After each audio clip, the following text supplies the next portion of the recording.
petite fille pleine de joie, belle, souriante.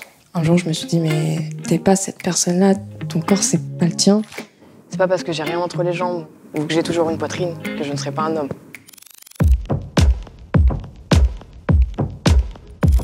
Moi, ce qui m'énerve en politique, c'est la mauvaise prise en charge de la transidentité. C'est beaucoup trop long. On ne devrait pas avoir toutes ces démarches à faire pour être qui on a envie de devenir. J'étais quelqu'un de plutôt sage. Je suivais un peu le mouvement. Fixez les lumières rouges face à vous. Je jouais avec des poupées, je jouais avec des pet shops, je jouais avec tout ce qu'une petite fille pourrait jouer. Regardez devant vous. Attention. J'étais une petite fille, comme n'importe quelle petite fille. Et un jour, je me suis réveillée. Je me suis rendu compte que mon reflet dans la glace ne me plaisait pas. Je suis un homme transgenre. Donc pour ceux qui ne savent pas ce que c'est une transition hormonale ou non, un changement physique et corporel. Mais c'est moi. Celle-là, elle est jolie. Donc celle-là. T'étais beau. C'était une petite fille pleine de joie, belle, souriante, dans une vie posée, structurée. Mais mon corps, mes attributs féminins, mon reflet féminin ne me plaisait pas. Un jour, je me suis dit, mais t'es pas cette personne-là, c'est pas toi, ton corps, c'est pas le tien. Mon papa m'a fait comprendre que la personne que j'étais n'était pas celle que je voulais être. Je dirais que j'aurais pu être réfractaire à tout ça en disant « Non, stop, je suis ton père, c'est moi qui décide et tu seras à l'image que j'ai décidé. » Non, on est là pour accompagner, on est là pour être un pilier, une épaule. Ce que je souhaite au plus profond de mon cœur, c'est que mon enfant soit épanoui. Moi, que ce soit il, elle, nous, ça restera toujours mon enfant. La personne que je suis devenue aujourd'hui, c'est grâce à lui. S'il n'avait pas été là, je pense que, honnêtement, je serais sous un pont.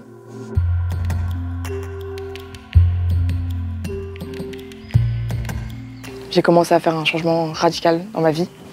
Je suis arrivée à l'école, j'avais les cheveux courts. J'ai changé de style vestimentaire. Après, j'ai commencé à faire des démarches. J'ai commencé à aller voir mon médecin traitant, à dialoguer avec lui sur ce sujet et m'orienter vers des psychologues pour que je puisse avoir des échanges un peu plus approfondis. Mon apparence physique me plaît plus quand je me regarde dans la glace.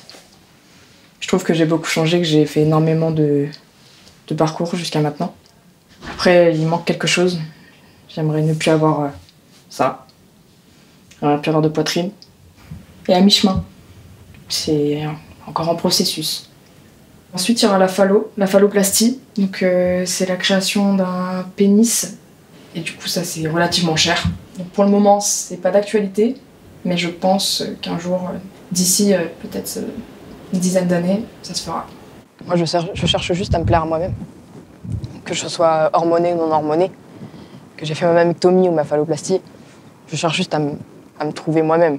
C'est pas parce que j'ai rien entre les jambes ou que j'ai toujours une poitrine que je ne serai pas un homme. Alors vas-y, je te dis tout sur le drame que je vis. Au quotidien, mon enfer, voilà où je suis. Je voudrais m'en aller, m'évader loin de tout. Ce monde de fou et partir, je ne sais où. Je me souviens, j'étais dans un lycée et je rentrais chez moi et il y a une voiture. La voiture s'arrête et me demande t'es un garçon ou une fille?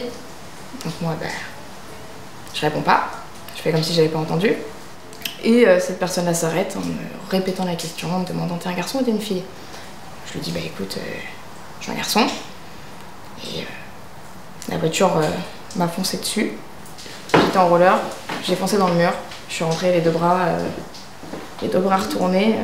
J'avais pas de téléphone à ce moment-là. Avec mes deux sacs, à pied, avec toutes mes affaires.